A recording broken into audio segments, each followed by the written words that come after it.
Okay, I'd like to call this meeting of the Town of Rhinebeck Planning Board to order. We have one addition to the posted agenda.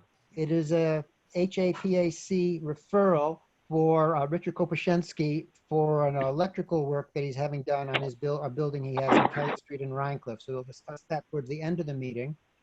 Could I hear a motion to approve the meeting notes that Jim has provided us with? So moved. Second. Thank you. Thank you. All in favor? Aye. Aye. Aye. Is Very Gretchen good. on, Jim? I'm sorry? Is Gretchen on? Sorry, I was on mute. Really Not- changed my name. Oh, you're incognito tonight. Well, that works. Okay. All right. Have you all had a chance to read the September 8 minutes that Gretchen provided us with? Yes. Yes. Yeah. Could I hear a motion to approve the minutes? I So so moved. move. So moved. Second. All in favor? Aye. Aye. Very good. I have to come Beyond the Kopasensky referral, I don't have anything else to add. Does anyone else have anything you'd like to bring up? Are you in correspondence and announcements? Yes, yes. Well, you might want to share a couple of things. You might want to share the conclusion of the Rugies application, and you might want to also update people on the meeting of the zoning review group. Very good, thank you. And also, I want to mention, and I hope you all received, and if you didn't, you will, we have received the updated cultural landscape report that Carrie has done for Astor Courts, for the group out there, responding to the specific comments that Charles sent her. If anyone has not received it, please let us know and we will get it to you. Her revised report has been sent down to Charles for him to review and get back to us on. The Office Research Park zoning amendment to allow the automobile service and prep area to be located there, that special use permit site plan required, was approved by the town board at their Monday meeting. So they do have that going forward. Tomorrow, our zoning review committee is meeting at 11 a.m. and the principal topic of discussion is going to be membership clubs, since we don't have a definition in our zoning law anywhere, but it is referred to in one of the uses as an accessory use. We'll be taking that up and beginning to discuss that to decide what to do with that. I think that's pretty much all I have. If anyone else has anything they'd like to add right now. Okay. I think it's Michael, 6:35. can you, Mike, well, no, it's only 6:33. Can you do the Kopshansky referral? Okay. This is another one of these things that anything in an historic area, historic structure, anything like that, that comes before it as a building permit application needs to be referred to the planning board to decide if whether or not it needs to be referred to the Historic Archaeological Preservation Advisory Committee. What Richard is proposing to do is to upgrade the electricity in a building he owns on Kelly Street. There aren't going to be any modifications to the building or any changes like that. Just, I think, probably updating the actual amperage of the system and some rewiring. What we have done in the past is referred it to the Historic Archaeological Preservation Advisory Committee. We then generally have a resolution, which I will read to you right now, which I think I have right here. Well, actually, I have right here. The Town of Rhinebeck Planning Board, upon referral by the zoning administrator of a building permit requiring board review of building permits submitted by Richard Kopasensky for an electrical upgrade, finds that the work is not a review typically under the purview of the planning board. There are no comments on the proposed project. Electrical service upgrade projects that are in-kind type projects should not be forwarded for consideration from the planning board, and the planning board recommends that the draft law be amended to remove these requirements, as such referrals create an unnecessary hurdle and delay for applicants. Could I hear a motion to approve? So moved. Second. Second. Any comment or discussion? Hearing none, would all in favor please signify by saying aye? Aye. Aye. Any opposed? Okay, we're all set. We'll send that on. Is it 6:35 yet? Yes. All right. Our first public hearing, Frank Pinto, 155 Way Road, Pool and Addition, Site Plan, Special Use Permit, and Wetland Permit. Whoever is representing the applicant, if they could present what is being proposed. Yes, Jim, are you driving the slides? Who are driving these slides? Excuse me, yes, I'll be doing that. So I have, I believe, your most recent submission you wanted us to use, which is start with. That's correct. So we'll start there. As Michael said, it's an integrated site plan for a 0-bedroom, 1-bath addition, excuse me, and an in-ground swimming pool. The first 2 slides will be elevations of the home addition.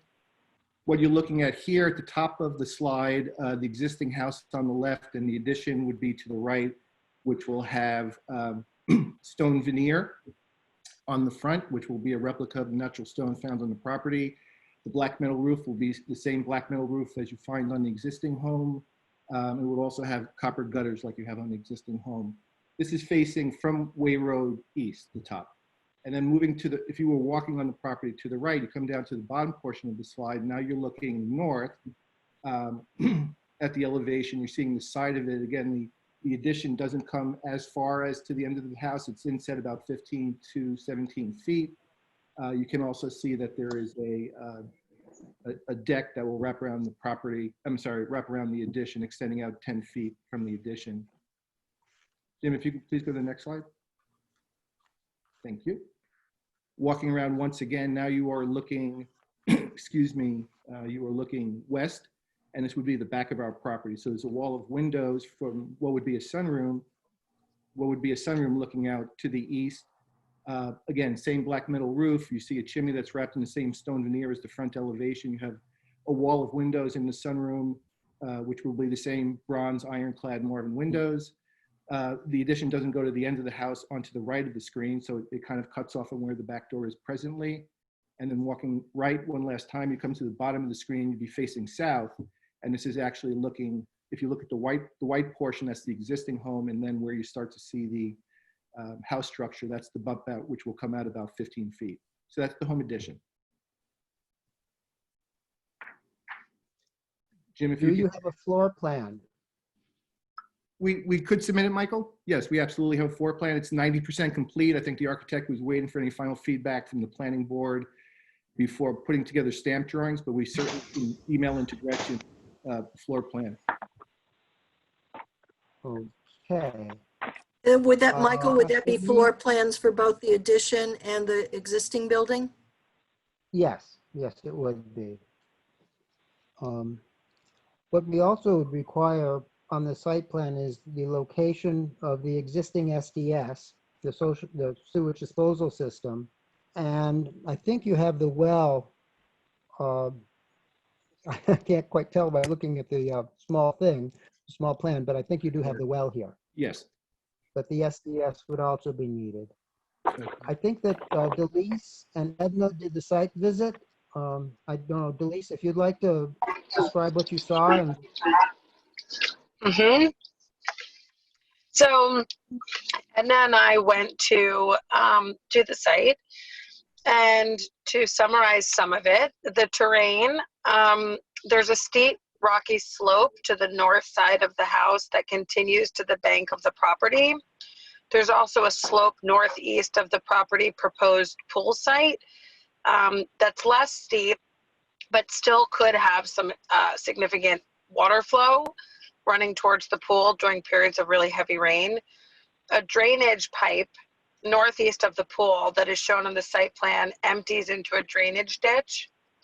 And then the wetlands, there's a wetlands buffer that comes close to the south side of the existing house and encompasses part of the proposed addition and all the parking area, the pool, and the shed.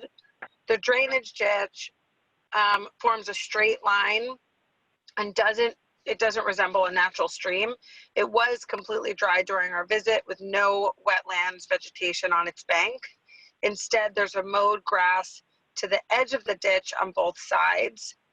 A letter from the application says that the water flows approximately 4 months out of the year, and obviously that probably fluctuates based on the season. The ditch connects to a small, roughly cut pond that was completely dry with no wetlands foliage at its edge. There's no indication of a spring or groundwater. The pond outlet feeds into a continuation of drainage ditch at the western edge of the pond and eventually flows into a culvert under Way Road. A yard drain flows into the proposed parking area and presumably will flow into drainage ditch at the front of the property, but this connection is not shown on the site plan. The septic, there is a small raised, sort of uneven grassy area to the north of the existing patio that appears to be the septic field. And when we were there, they pointed out that because of the rocky terrain, it's most likely the material that has been, imported to provide drainage in the field. Okay. Thank you, Delise. Edna?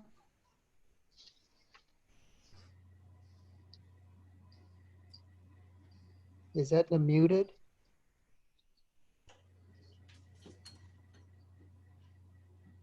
Michael, Yes? can you hear me? Nancy Kelly. We hear Yes? Edna first, though, to complete the. Yeah, let's hear, Nancy, if we could hear Edna speak first as she did the site visit with Delise. Yes. And then we'll get to you. Okay, first the ditch and the pond apparently were created by a previous owner of the property, I think the Loans next door.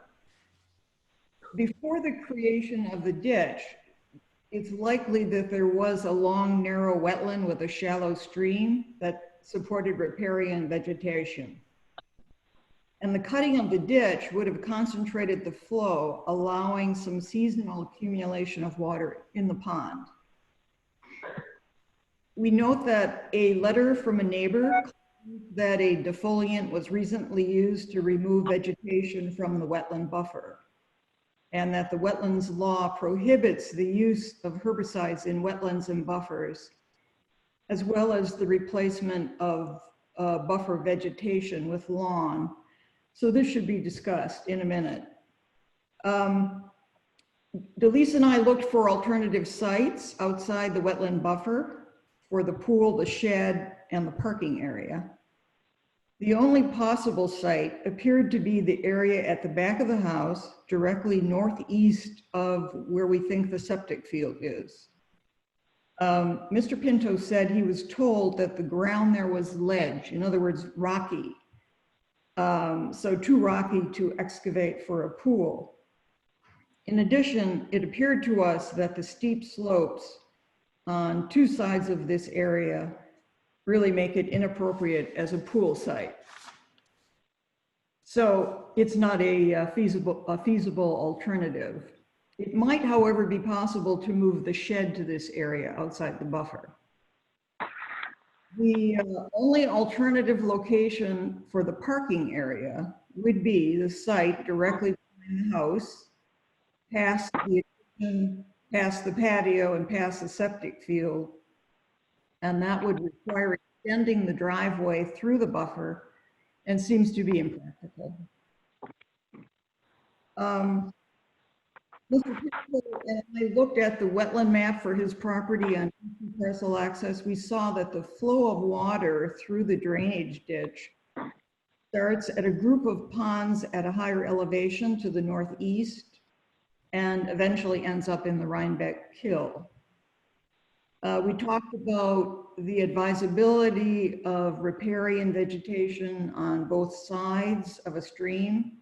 And Mr. Pinto said he would contact DC Soil and Water to ask for recommendations for planting a riparian border. However, the revised site plan shows planting on only one side. Finally, I'm concerned about the adequacy of the septic field, which appears to be the raised area north of the patio. According to town records, it was installed 25 years ago in 1995 to accommodate one bedroom and one bath. Use of the property has recently become full-time rather than part-time, increasing the load on the system.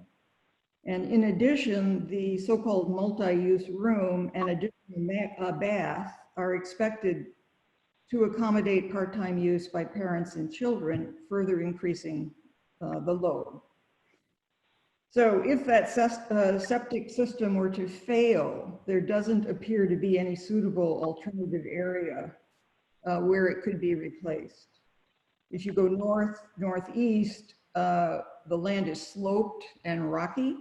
To the south, you have Way Road, and to the east is the wetland and the buffer. That's all I have.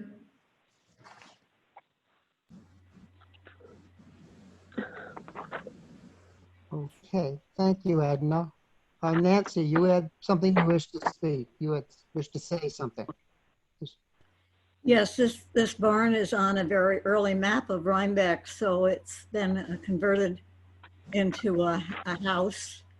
And I'm surprised that there's been no reference, no referral to the Historic Preservation Committee. And apparently there's been a lot of addition made on the barn recently.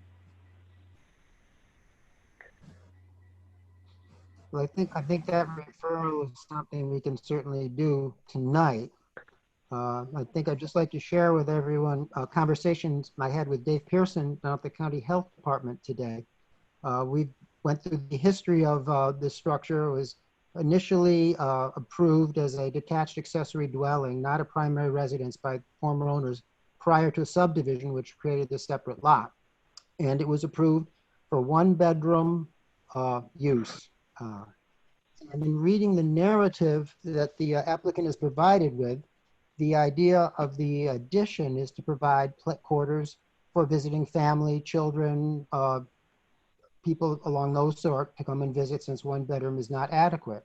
In discussing this with David Pearson down at County Planning, down at County Health, I should say, clearly what we have here is a proposal to add what would be considered a bedroom, and therefore would require upgrading of the septic system to current standards for a 2-bedroom house. Also, what's required now by the county is a full reserve area, should, as Edna say, should the system fail. So we have a little situation here where we need to look very closely at what is in the ground now. They do not have plans down at County Health of the system. In 1995, they weren't required to have drawings or engineered drawings of it on file. That didn't happen until 1997. So we need a better understanding of what's in the ground, and if indeed what they're proposing to do and have the addition put on the house, which clearly is to allow people to use it for sleeping purposes when they come to visit, we're talking about a 2-bedroom house, and the septic therefore has to be upgraded to accommodate that according to the Dutchess County Health Department and according to their standards. So that's what I have to offer. I don't recall if we received, and it's probably just me not recalling, a report from the CAB on this project. If they did a site visit, I don't recall seeing a written report from them. Does anyone? I don't recall one. Okay. Michael, this is Frank. Mark Nixon came out on Sunday, August 26th. Have Okay. we, I don't have we recall, received a written report? I don't recall one, but I may have forgotten. Has Gretchen seen one? I'm looking. Okay, thank you.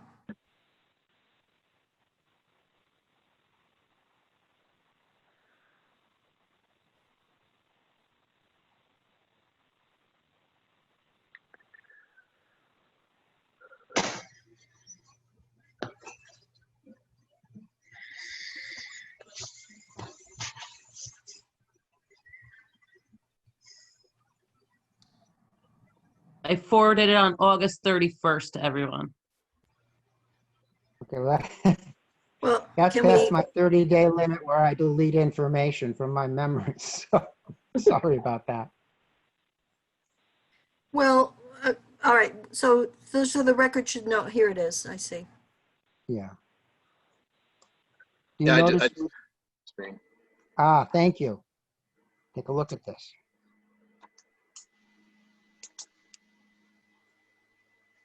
Did they point out any concerns that they had? Well, they're talking about allowing vegetation to grow in the wetland as a recommendation. So that appears to be it, just addressing the wetland, it appears. Okay. Yeah, I think the others are probably just maps and things. That's usually. Yeah. Well, they wouldn't have had the information from Mark Pearson in any event at that time. No, No, right. true. Are there questions from members of the planning board for the applicants?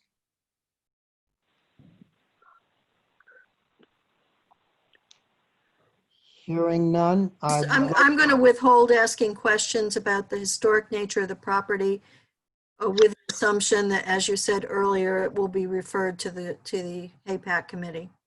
Okay, thank you, Melody. I- Could I open it up to the public then for comment? And if Jim, if you could tell people how they can make their desire known to speak? If anyone has a comment, we'd appreciate it if you just let me know in the chat box, in the chat feature, just say you'd like to speak, and I can make sure to unmute you. Let you talk, so we can try and do this in an orderly fashion.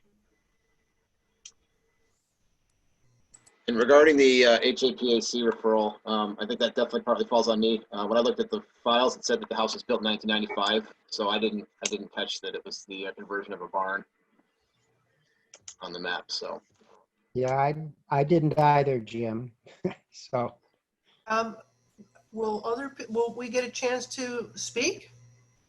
that's what we're asking people who wish to speak now. Yes, to let Jim Okay, know so he can so- unmute you. I think that's the owner asking to speak, Michael. No, No. I'm a former owner. This is Lynn Oh. Lown. I'm a neighbor. And that barn is a 1740 Dutch barn, and it's been in my husband's family for, generations. And we owned it and, had cattle there, upgraded it to a residence. And it has significant flooding when there is normal to higher than normal rainfall, particularly when the ground is frozen, when there's snow melt, and there's spring rain. The driveway has on occasion washed completely out, and the basement portion has been flooded with upwards of a foot of water from time to time. We are in a drought now. We are at least 13 inches behind normal rainfall amounts. The Pintos are fortunate in that during their stay there, they haven't seen that kind of flooding. But I can attest to the fact that is a very low area and it is prone to flooding. In fact, the area where the pool is proposed to be put in is wet. There's a rushing torrent of water down that field. It necessitated the need for a new drainage ditch under Way Road. The water flows so heavily and rapidly. A couple other things. We have a shared right-of-way, our driveway. And currently, the Pinto residence does not have enough parking for the vehicles that they have. And when contractors come, they block, on occasion, my driveway, making it difficult for me to get in and out of my property. I did send a picture to the planning board of this.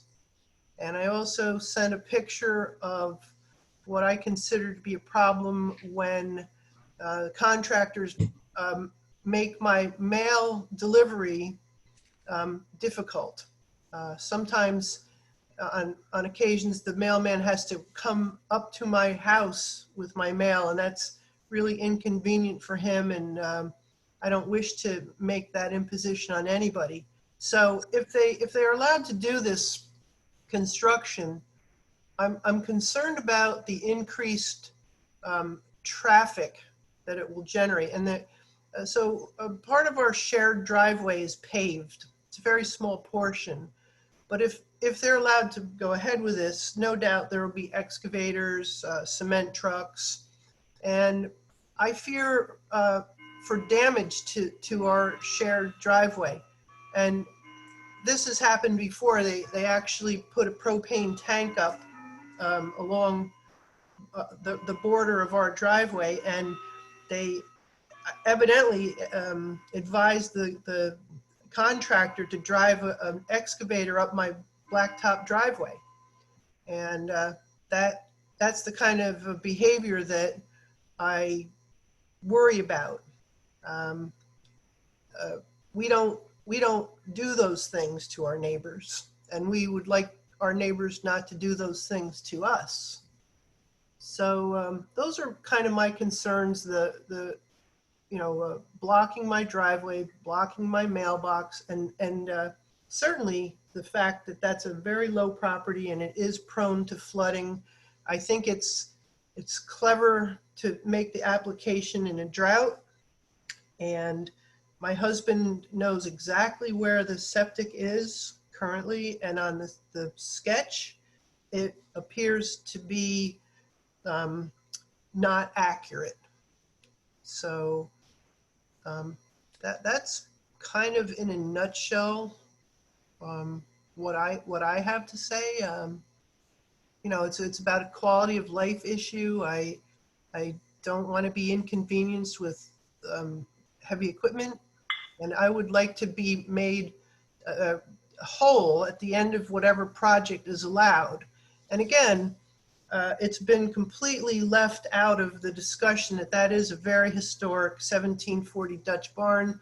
The Dutch Barn Society has surveyed it, and it's very important in that it's one of the smallest surviving examples of a Dutch barn in the country.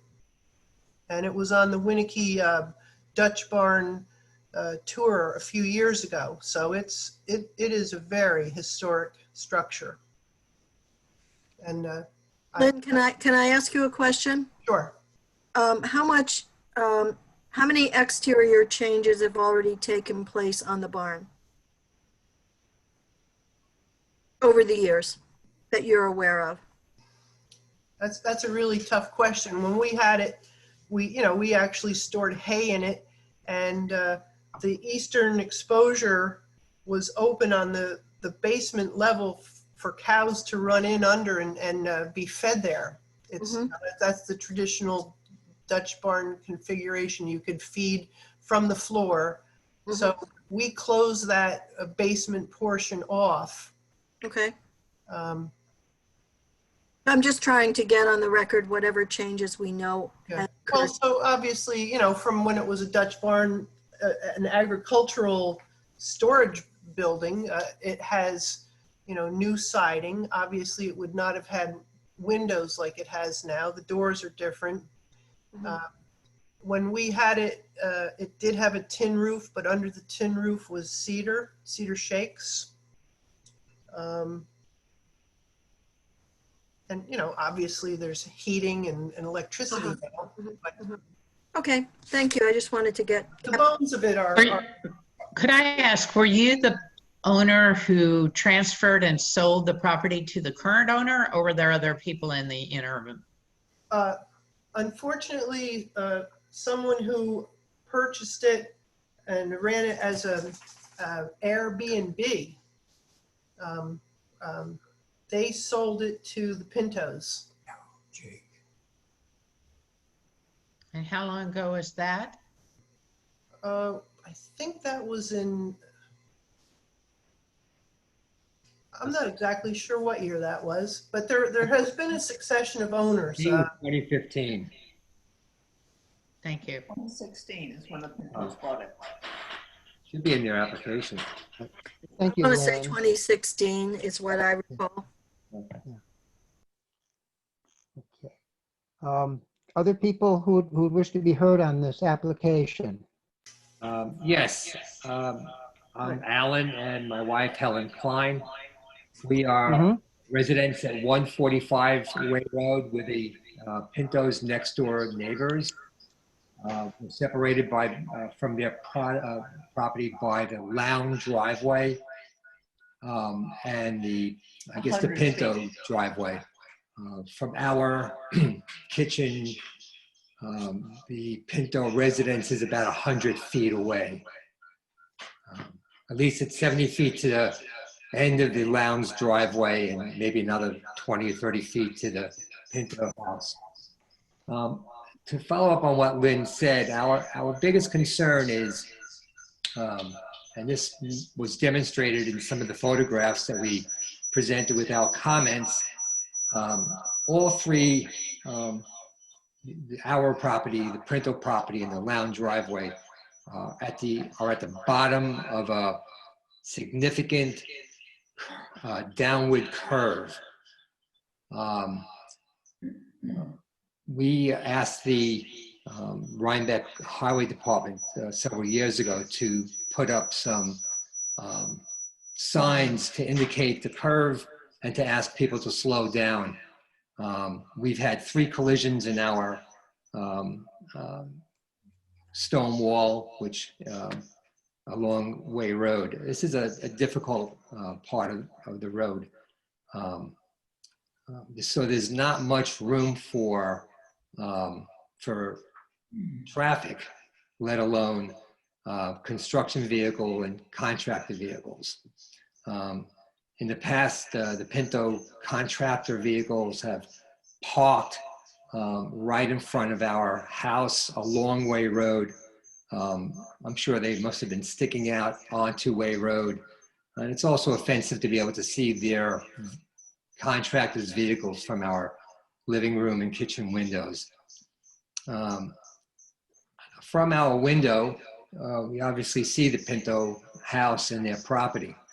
We're concerned that with the building of their or relocation of their parking lot, that's going to interfere with our rural landscape across their property, which has a beautiful, majestic willow tree, which we'll see less of. And we're concerned, obviously, that the house extension, perhaps the pool pavement and the fencing would likewise be visible from our kitchen window, where we obviously eat breakfast every morning. Yeah, I would. I just would like to add that their house is historic, as is our house. The Lowndes used to own all along Way Road, apple orchards and fields. And it is really sad to see our house and our view now changed by a swimming pool and a parking lot. And that is a big concern of mine, that the rural landscape is going to be changed and made, instead of rural, into suburban. That's a big concern of mine. And also it's very difficult to tell from the materials that we received exactly where the swimming pool is going to go and where it's fairly clear where the parking lot is going to go. It's going to stick out in front of the facade of the house. And it's unclear where the shed is going to be relocated and where the mechanics shed is going to be located. Right. So those are my concerns, that it's going to, from being a very beautiful rural landscape, it's going to be not littered, but covered with new structures that certainly won't add to what it is now. Just one other thing, just this past winter, we were able to see ducks on that small little pond. on the Pinto property. So there are times when there's a lot of water in that pond, enough to support wildlife. I guess that summarizes our concerns. Yeah, our concerns are pretty much written up in our comments, and I think we submitted 5 photographs also to demonstrate what we were saying, which we hope you Yeah, have. and we do have those. We Thank do you. have It's those. the opportunity to say, to Very speak. much. Absolutely. Michael, this is Frank Pinto. Mike, I'm sorry, go ahead. Yes. No, please speak. Michael, could I ask a question before we go there? Sure. Clarify for me how many users there are of a single driveway? Currently 2. Just 2. Yes. So the Lown driveway is entirely separate from the Klein and the Pinto driveway. Correct. No, the entry of the lone driveway is shared with the Pintos, as is shown on the site plan. Okay, and then the Klein driveway splits off? No, it's totally separate. Okay, thank you. Michael, I was just going to ask if we're going to be able to, Judith and I have a chance, an opportunity to respond. Absolutely. Absolutely. Is it appropriate now, or did you want to continue? Sure. While everything's fresh, yes. Okay, with regard to what Lynn Lown had said, for the record, the barn was erected in 1847.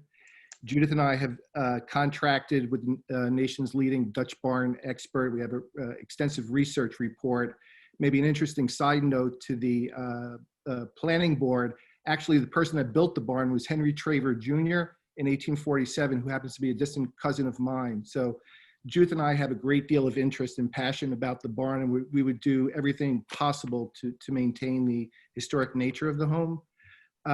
Regarding what Lynn said about the basement, again, for the 5 years that we've lived here, there's never been any flooding in the basement, and frankly, any moisture that had accumulated in the basement previously probably had to do with the fact that in 1995, when the barn was converted into a residence by the Lowndes, no treatment of the foundation was ever given. The barn and the house was basically sitting on dirt. Since then, Judith, with Josh Maskell, our general contractor who's on the phone, completely renovated the basement with multiple layers and applications of dry lock. We also replaced a dry stack wall with a poured concrete wall. There is absolutely not a drop of moisture that ever appears in that basement. So I just want to be clear about that. And regarding any, the contractor parking issues raised by the Lowndes and Kleins, I understand their concerns, but quite frankly, as far as we understand, for the town of Rhinebeck, parking is allowed on the street from 8 a.m. till midnight. And contractors have never parked overnight. So this has always been daytime parking. They have always parked at the edge of the road. And again, as far as we understand, the rules are for parking that the town of Rhinebeck owns 25 feet in from the center of the road. So any place they parked was not on anybody's property, but on the town of Rhinebeck property.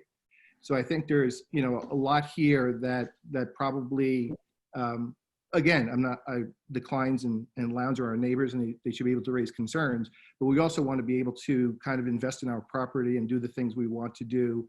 And neither the home addition or the pool, and Judith and I were very, very thoughtful about this, we think, neither the home addition or the pool can be seen from the Lowndes home because of a evergreen tree hedge area, and cannot be seen by the Kleins because it's completely blocked by our house looking southeast. So I just want to make sure that those comments are on the record as well. Would you be able to provide for the planning board some illustrations showing that there is no visual impairment from your neighbors?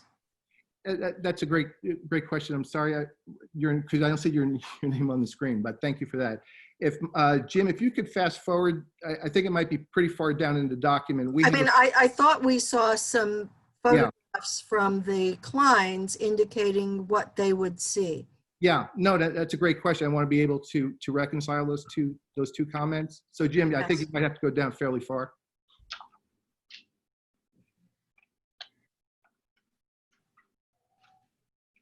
And while Jim is doing that, Judith and I also, in response to the lounge, and oh, here it is right here. So the Klein home, you can see where the pool is. You're standing in the middle of the pool here. You're also looking at the proposed home addition. The Klein home is completely on the other side of our existing home, the gray structure there. Yes. So the Klein's looking out of their kitchen window can not possibly see either the home addition or the pool. But I thought they provided information that suggested the opposite. Okay, Jim, if you forward down to the Klein's photos that they submitted. Well, hold it, if you just stop at that photo we just saw. If your analysis, if this is, I'm sorry, you can't see me pointing, but that's your willow tree. That photo also shows a contractor parked in our right of way. No. Actually, that's incorrect. That contractor vehicle that you're looking at is parked inside of our fence and our private property. That picture is hard to tell, but frequently contractors park in our shared right of way. And you know, I sent the picture, and that was like last week, Frank. And it's a common occurrence. And sometimes when I ask your contractors to move, they're not congenial. Lynn, I wish you would make me aware of these instances because we would deal with it directly. We've never been informed in the 5 years we've lived here, either from you or Tom or from Alan or his wife, any of these issues. And we would have responded immediately to this. We live right next door. There's never been a knock on the door, a note under the door, a note in the mailbox. And as far as being able to park on the highways, you know, from a certain hour to another hour, okay, but in front of my mailbox? Really? Lynn, we're not aware of any situation of anyone parking in front of the mailbox. I sent a picture to the planning board. It happened about a week ago, and it's been an ongoing problem. I think that was when the site visit was taking place. Okay. I think these are a couple issues, hopefully, that, you know, they've been brought to your attention now. So you hopefully be in a position to speak with the contractors just to hopefully prevent any of this from happening again. They perhaps weren't aware that they were creating inconvenience. I don't know, but I think certainly you could speak to them about that. I'd like to say one thing. May I make a comment? Awareness. Many times this would happen when the Pintos were not there. And so we would let it go. We'd speak to the people who were driving. They'd move their vehicle, and then we just let it go. But it did happen again. It doesn't happen every time, but enough that it's bothersome. And I also wanted to say, I do appreciate, we never saw this photograph, by the way. And it doesn't include the new parking lot. Right. Which is really a big concern of ours. If we're right, if reading your drawings, that will be kind of where your triangular garden exists right now in front of the house. Ooh. Oh, am I getting that? I'm sorry, is that Alan you speaking? Yeah, am I not being heard? Yeah, no, I just wanted to make sure because I'm just trying with Zoom to get a one of the documents or one of the diagrams that you show your curved wooden fence, and it appears that your relocated parking lot would be just right behind it. Near the front door. We would like to park near the front door. Right. In front of the willow. Well, that does seem like it would be right in front of where, right in front of your present location right now, in front of your, the door facing Way Road. Right. We want to park near the front door because when we build the addition, there will no longer be parking in the back. And, and by the way, we can see your car and shed and have never once complained about viewing your car. I think it's fairly normal for people to park near their front doors.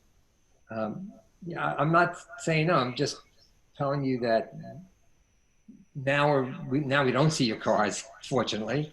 And with the with the proposed parking, we will. You know, you're moving your parking lot basically in front of the house. And in front of the willow. And in front of the willow, and directly in front of our view through your landscape. Well, I think in addition to having the view out from your property, when we go forward, it would be good to see the sort of the schematic of the view in.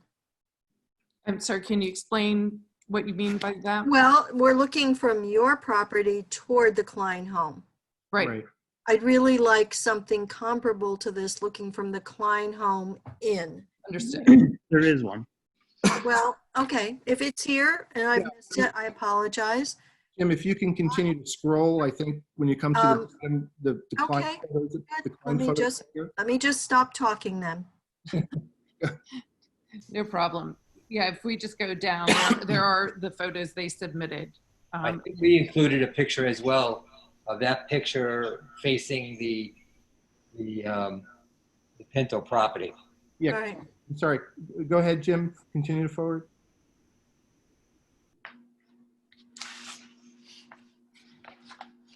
That's our picture. Right. Right, that's it. So show us where, if you can, where your proposed parking lot will be. it would be, Yeah, let me just stop you right here. You gave us a very good picture before showing a line as to what we would see. I don't see this from this direction. Oh. I'm not a great visual person, so this isn't very helpful to me. right. Well, to Alan's point, the parking area would be in view here. Alan, I would believe it's going to be to the right of the willow tree. It's actually where those two shadblows are right now. The two what? Shadblow trees there, shrub trees. All right. So it's going to take up any part of your existing garden, or No. is it beyond the garden? It's beyond We the don't garden. know. On what It's appears to be the lawn in front of the willow. Mhm. The edge of the parking area is going to be at least 25 feet from the willow. I'd have to go out and measure exactly, but at least 25 feet. Yeah, I can't visualize it personally. Hey, Frank, can I ask something? Sure, go ahead. To kind of put the concern to rest, the line of sight view of your vehicles from his property, if it's an issue, is there space to plant maybe a couple of evergreens in front of the fence for the garden? That then when he looks out at your parking lot, he'd be seeing the evergreens and not your cars, and then over top of the evergreens would be the willow. Nice solution. That is definitely an alternative. I would think going forward that there definitely has to be a landscape plan attached to this that mitigates the views from the neighbors. Other people wish to comment or ask questions?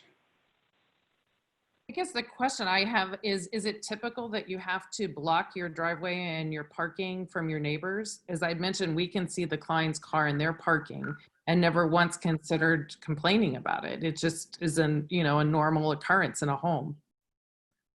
To the extent that we can try to create a situation that all the neighbors can be content with, we try to do that. It's on a scenic road, so clearly the views from the road do have to be considered. That's one reason you're before us, because it's on a scenic road, which way road is. And the views from that, therefore, do become important, and different forms of screening, obscuring, potentially objectionable views, things like that become an issue. Yeah, I think the other thing I would add, Michael, is this is a new application. And so it opens it up to review. Were the Kleins or neighbors on either side to come in with an application that was new, you would have the same right to review it and make your comments in terms of how it affected you as a neighbor. Okay. Got it. Understood. Does that make sense to you? Yes. Yes. Frank, can I ask when that photograph of the low construction vehicle was taken? Last week. Right. So that was after you began this application process. So I'm going to chalk that up to changed and better behavior, because that's new. I noticed that the vehicle was parked right on the line where your driveway proper begins. And that's not that has not been typical for your tenure here. That's exactly where they park every time they're here. So No, Judith, I sent a picture. I mean, you know, I guess we're living in times where what you see can't be believed. Hopefully in the Judith, can I add in future, something here? it'll be all right. Who's speaking? Steven with Need Jane Just Pools. saying that hopefully the parking situation in the future now, the issue is it's hopefully resolved that they will park on the applicant's property, the Pinto's property when they're doing work there. I would just, I know we're getting adding short on that, time. I know we're getting short on time. There are other things on the agenda. I would ask that the planning board, if they haven't already, look at the letter from Shannon Jenkins, the conservation technician from Dutchess County Soil and Water Conservation District, who looked at our landscaping plan, the shrubs, the grasses, the perennials, said they were all native to the area. She also said that the plan was suitable as a wetlands buffer. So again, I would hope that the planning board would have an opportunity to look at that. And I would just close with, you know, Alan and Helen, we've never met. And if you want to come over and have a glass of wine, we talk about this, I'm sure this could be something reasonable that we could work out. Okay, I do have one question though. I read through your application that part of the reason why you're building the extension is so that you don't have to leave your present home to go to your storage area or your basement or your utility room. Is that did I read that properly? Yeah, the base. So basically, to do the laundry, we have to walk outside the house and around to the driveway to get into the basement to do the laundry. I'm just curious, down the road, are you planning on building a covering for your parking lot or your driveway, or you mean like a garage? A garage? No. No. So we're not going to be faced with this again sometime down the road? Not from the Pintos. One last thing from me. We own a 3-acre lot east of the Pinto property. It's going to be on the market. And so that's going to be another consideration, how their project would affect the appearance from that 3-acre lot that's just to the east of the Pinto property at present. But I know I don't want to take up anybody's time, but just for the record, it isn't just how it looks to the Lowndes and the Kleins, but also to preserve the value of our building lot to the east there that directly abuts the Pinto property. Thank you. One last question. Can I hear this directly from one of the members of the planning board?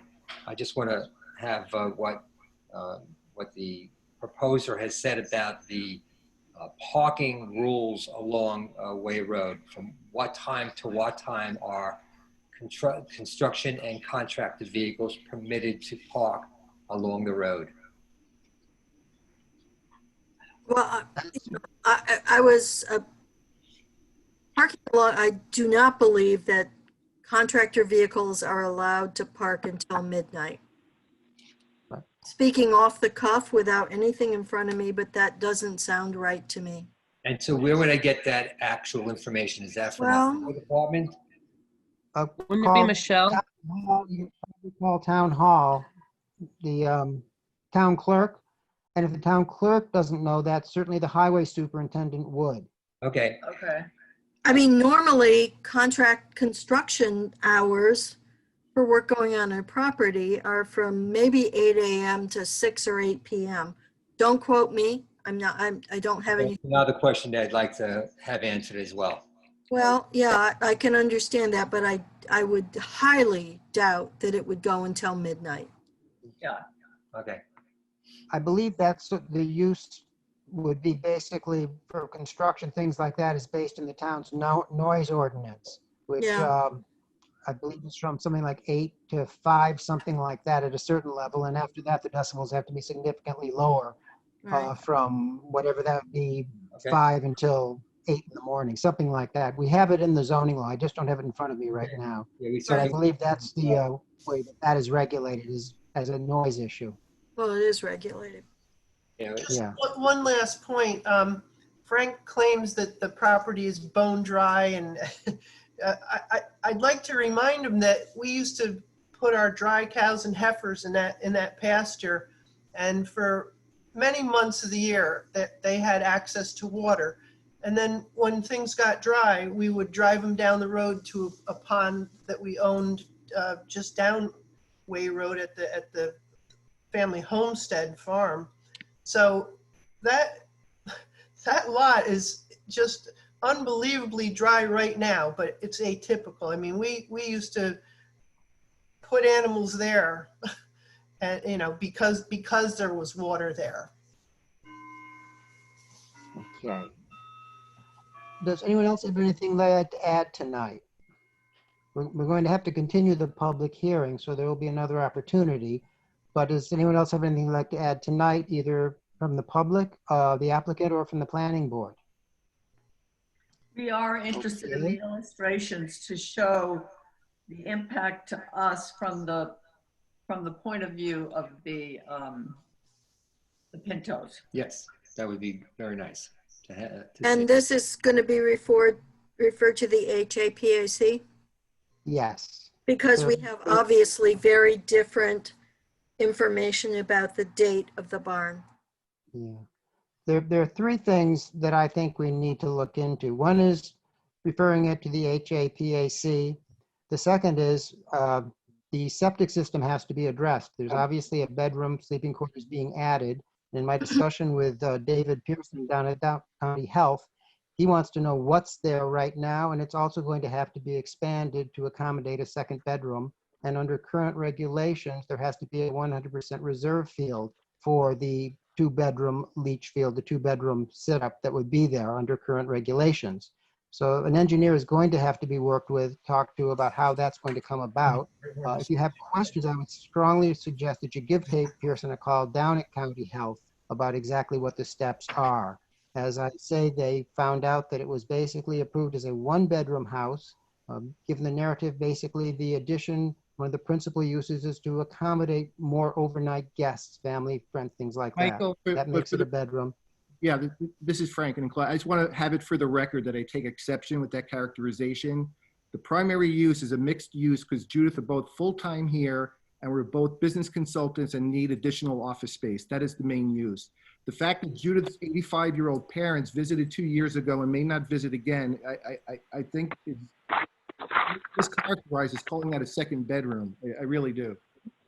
But let us just say that for the record, when you create a space that has a full bathroom in it, in terms of the planning board and the health department, it constitutes a bedroom.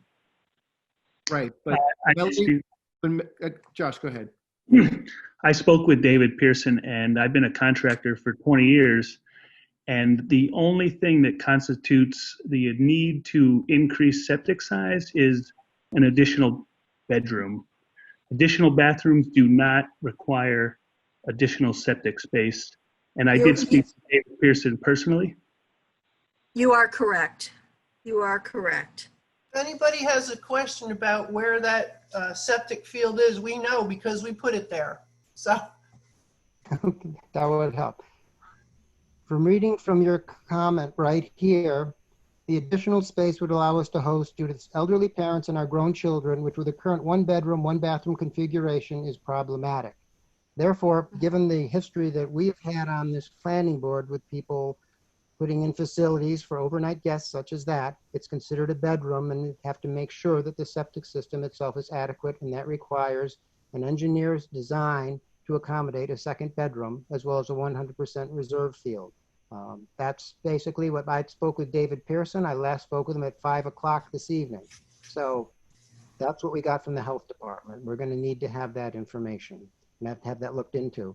The third thing, which seems to be somewhat of an issue here, and given the topography here and the new hard surfaces that are going in, the pool and things of that sort, would be stormwater runoff issues such of that sort. So I think it's something that we're probably going to have to refer to our consulting engineer to look at to determine whether or not that is going to be a potential problem. It's necessary when any new construction goes in that any stormwater is not accelerated by that construction, that it is contained and it is properly treated on the site. It doesn't go onto the neighbors or down into the street. So those are the three things that I can identify as being somewhat problematic that need to have a further look. I don't know what other members of the planning board feel about this. And I would be more than happy to hear. I would add that a fair amount of money is planned to be spent to add to this structure. And if the septic system is inadequate, I do not see any place to go. I certainly would not vote to allow a septic field in a wetland buffer. I don't know about other members of the planning board. But before that money is spent, I think it would be wise for the applicant to have a full understanding of the capacity of that septic system and what increased use is likely to do. The other comment I would like to make is I suggested to Mr. Pinto that he talk to Dutchess County Soil and Water, and he did, and reviewed his planting species and so forth with them. The discussion with him, however, with me, was about the need to protect the flow of water in the stream, and that mowed grass on both sides of a stream are inadequate. So such plantings need to be along the stream bank on both sides. Edna, they are along the stream, and as you and I discussed, that will be a naturalized meadow. I stated that the last time we spoke on the phone. There'll never be mowing again. Those are going to be grasses, perennials, and shrubs. As I just said, it needs to be on both sides of the stream. Okay. On one side. That's easy enough to expand. And while we're looking closely at the site plan, there is a yard drain close to the house and the proposed addition that seems to flow under the parking area, the proposed parking area. And that was unclear to me. Is the plan for that to join the stream that then goes under Way Road? And if so, there's no connection shown there.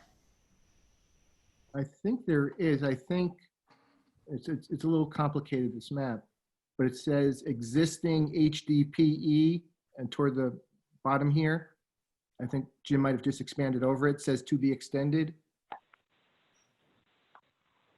So basically what's being said here on the map is that the culvert will be extended under the parking area to flow out under Way Road. Okay, if that's the plan, that's good. It's not clear to me that it's shown. Okay, we could ask the engineer to see if there's a way to make this, to help clarify some of these things. It's shown, it looks like it may be shown as a single line and everything else is shown as kind of a double line of sorts. So maybe if that can be, yeah, no, same as the other, drains that are shown there, that would help clarify what's going on. There's a lot going on the site. Yep, thanks, Jim. Do we have any other questions or comments this evening? Yeah, the existing septic is about 10 feet away from the kitchen portion of that existing residence. And it looks to me like the proposed addition is either right on top of it or, I mean, that's a big question. I'm sorry, Well, are you saying the septic tank or the septic field? Both. The septic tank is under the stone patio. We had the tank emptied 2 years ago. We know exactly what stone it's under. Right, it's very close to the house. 10 feet. Yeah.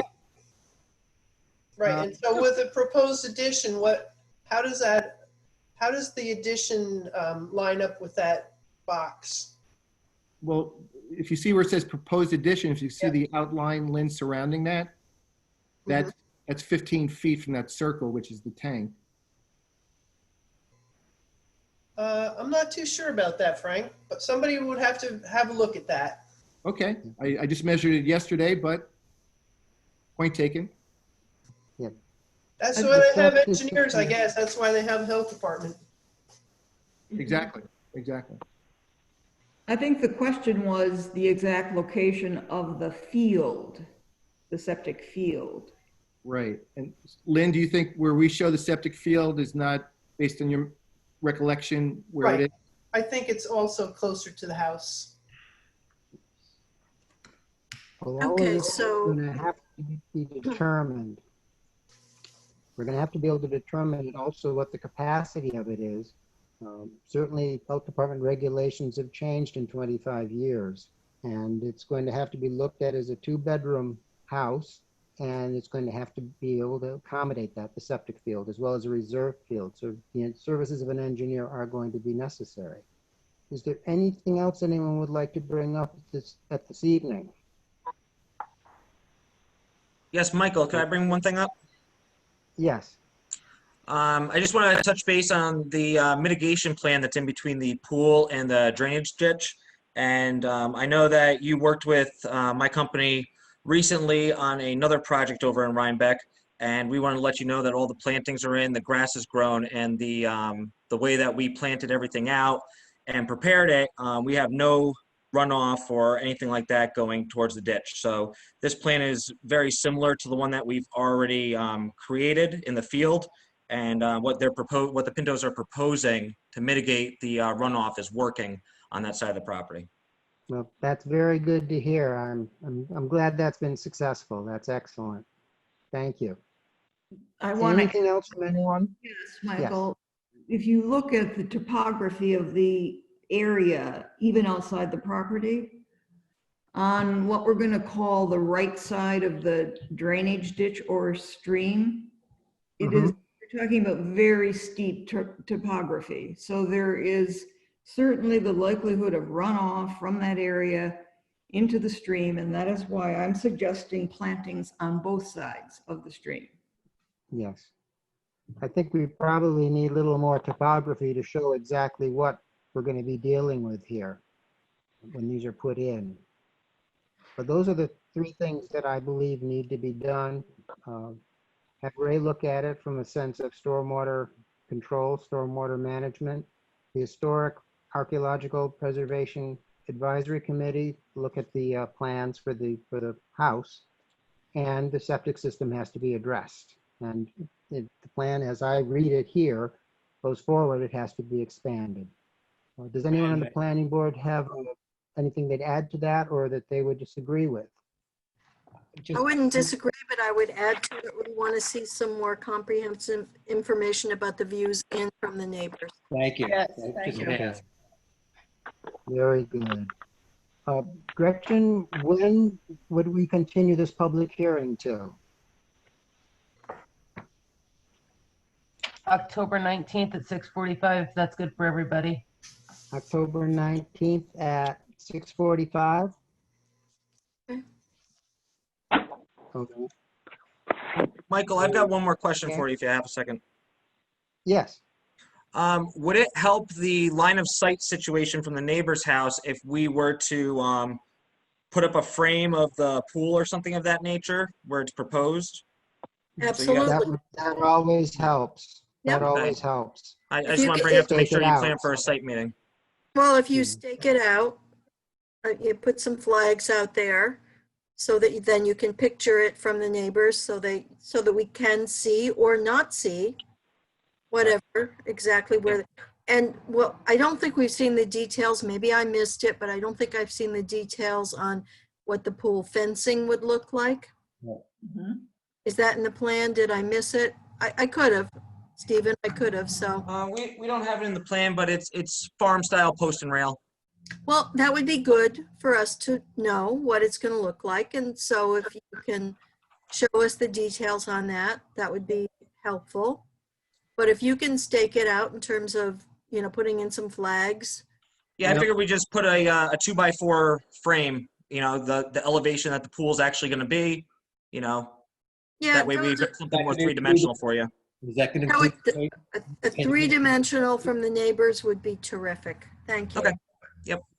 Is that going to include the pavement and the fencing? It should include the parking and the pool and the fencing surrounding. Excellent. That would be Any patio or any landscape that's going to surround the pool. Thank you. That would be very helpful to us as well. Okay. You got it. In the sheds, wherever the sheds are. Okay. Could I hear a motion to continue this public hearing to October 19th at 6:45? So moved, Melody. Second? Second, Edna. Thank you. All in favor? Aye. Aye. Very good. Okay, we will be continuing to October 19th at 6:45. Any new information that we've been requesting and things of that sort need to be in 2 weeks prior to the 19th. So that would be October 5th, I believe. My math is right. Okay. Anything else I would care to say tonight? Okay, then in that case, I'll say thank you to everyone for participating, and we'll see you all on the 19th. Thank you. Okay. Thanks, everyone. Our next public hearing. Okay. Our next public hearing, Zafir and Florence Ali, 10 Delano Drive, converting second floor of garage to living space. Site plan and special use permit.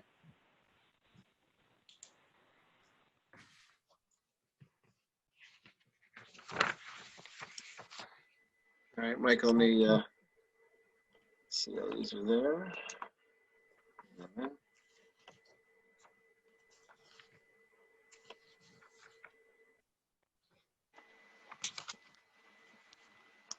We have the applicant or the applicant's representative here. Yes, Steve Cornicini is present, if I can be heard. I can hear you. Okay, great. And I know if Florence and Zafir are present. Yes, we're here. Great. Okay. You could present what's being proposed. Well, we're proposing to convert the second floor of a 3-car garage to accessory dwelling, adding a bedroom, a little kitchenette, and a bathroom. We are not altering the roof line or the footprint of the residence. We're doing this as shown in that picture by adding shed dormers to the front and back. The existing elevations and footprint, as I said, will remain the same. So it's the whole proposed project is just contained above the garage, below the roof line. Okay. Anything else you wish to add at the moment? That's it? That's basically it. I'm not sure if the owners would like to add something.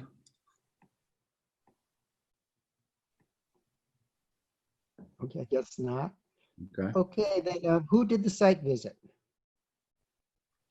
Melody did the site. Well, okay, could you report on your findings? Where is Kathy? Kathy and I did the site visit together. Here I am.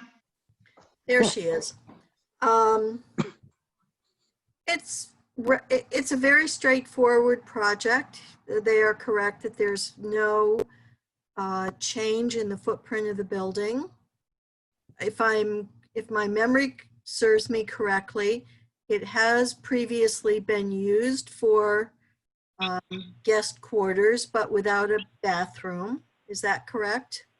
Well, not exactly. I mean, Okay. well, we've had grandchildren, put down, what do you call it, sleeping bags and hang it up there. Yeah, we have 9 grandchildren. And, Right. Yeah. So it had already been somewhat, I mean, maybe it's just an attic or whatever, but it had been at least fitted out to allow for grandchildren to sleep there. Yes, Is that fair? I think so. Yeah, sort of. Yeah.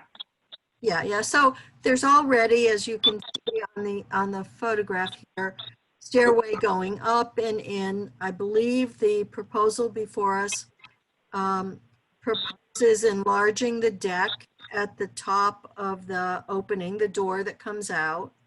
So there's going to be some slight changes there. Okay. Correct? Am I repeating Correct. myself? Correct. Okay, Yes. so far so good. Yes. And all we're going to see on this elevation is a slight raising of dormers on the gable end. Yes. So far so good. Yes.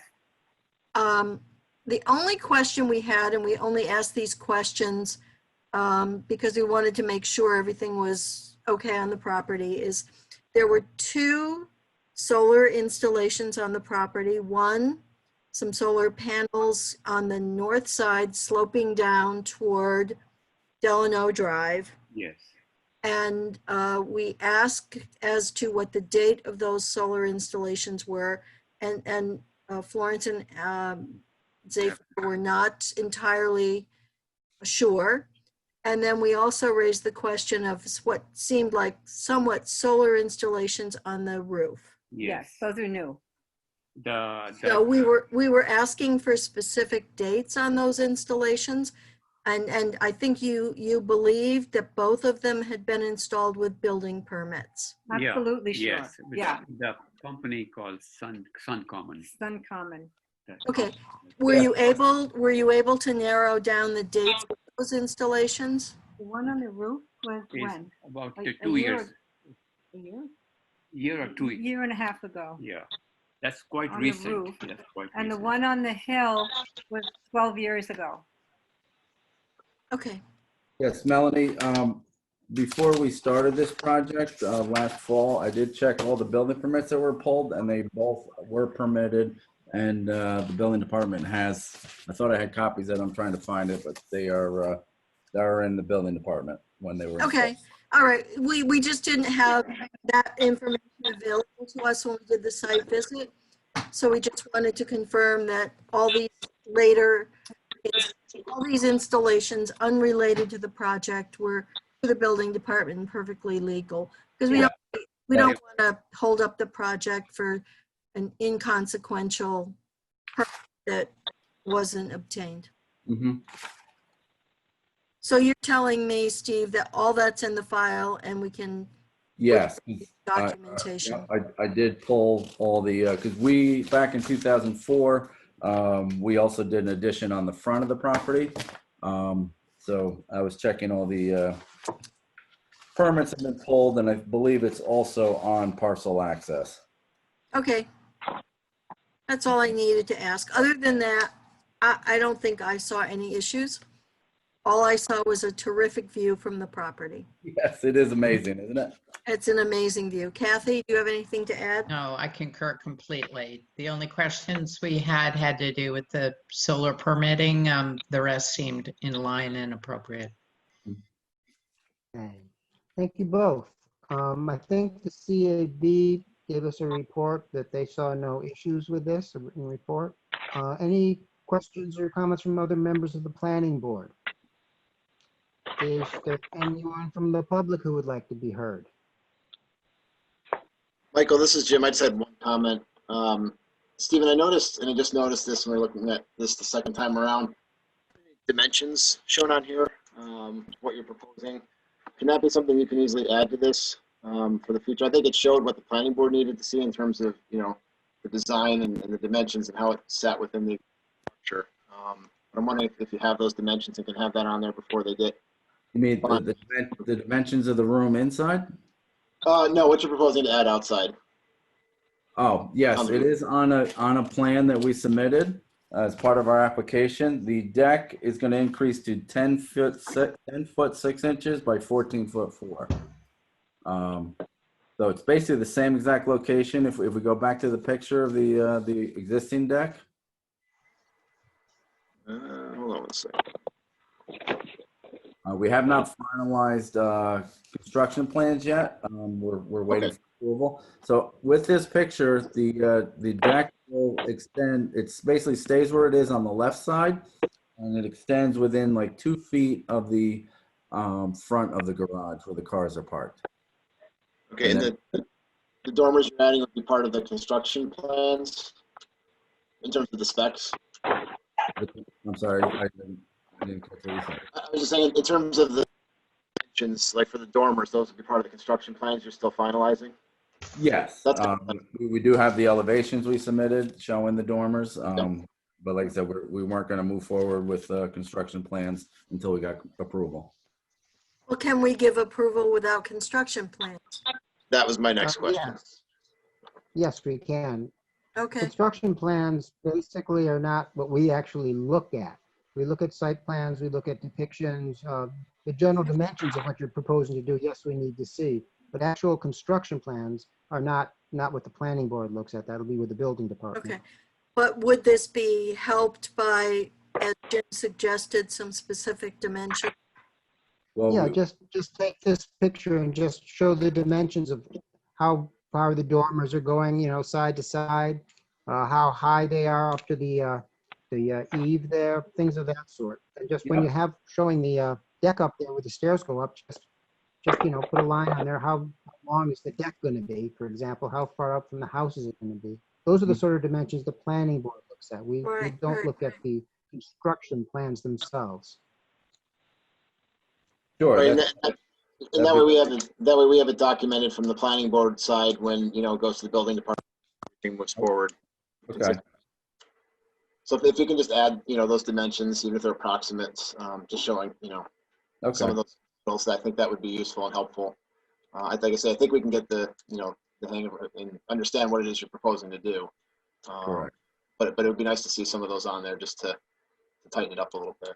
Right. This dotted line shows the existing floor, and then we can give a dimension to the top, you know, the dormers at the eave end.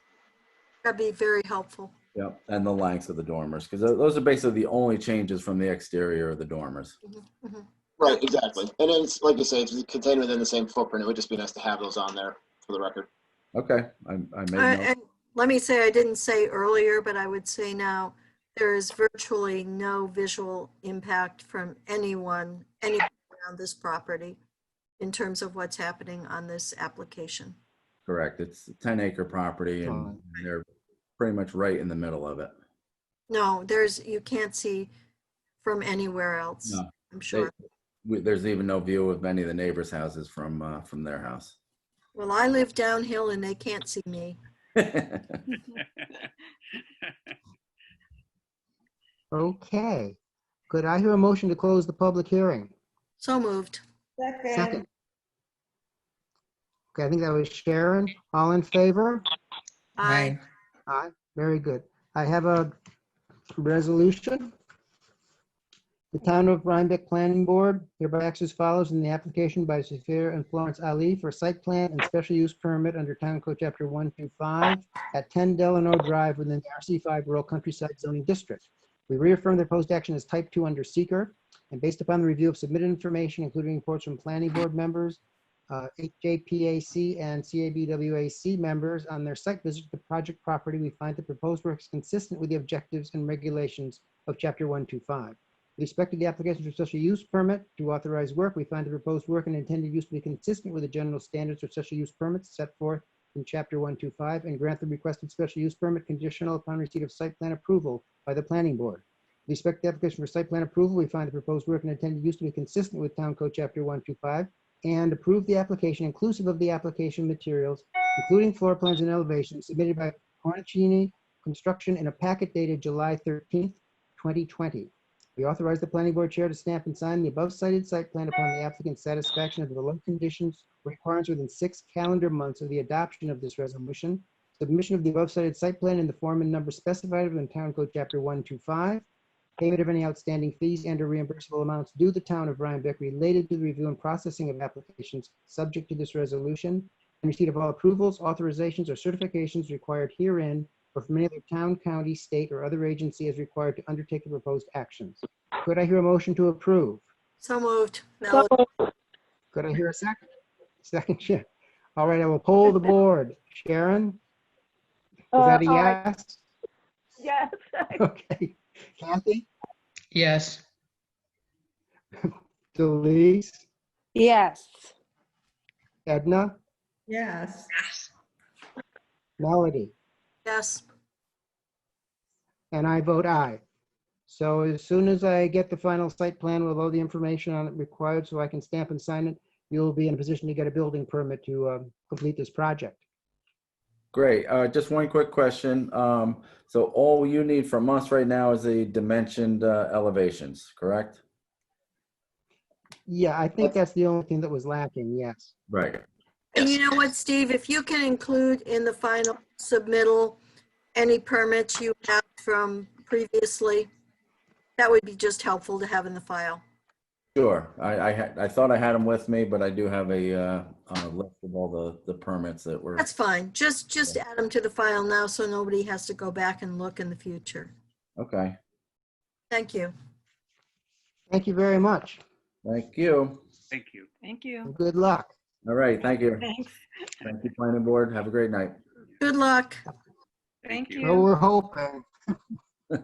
Our next public hearing is Henry Stout, 5 Tater Hill Road, pool deck, garage addition, house addition, and dormers, site plan, special use permit, and wetlands permit.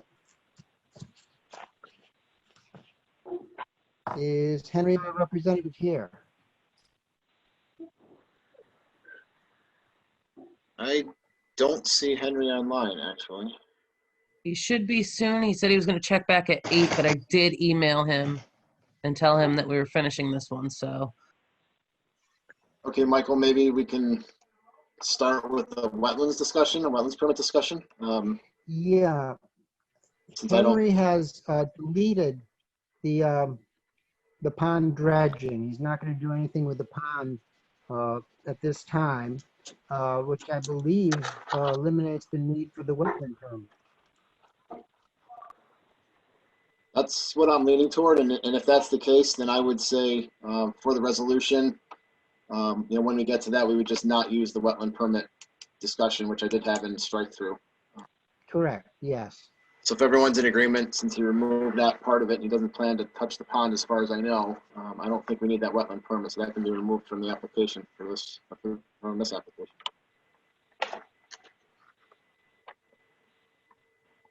And I believe the only other issue that we had, or question we wanted to raise, was just the location of the generator, just from a sense of, being a little more considerate towards the neighbor, and whether or not it's going to be contained within some sort of structure to protect it and also to muffle any potential noise.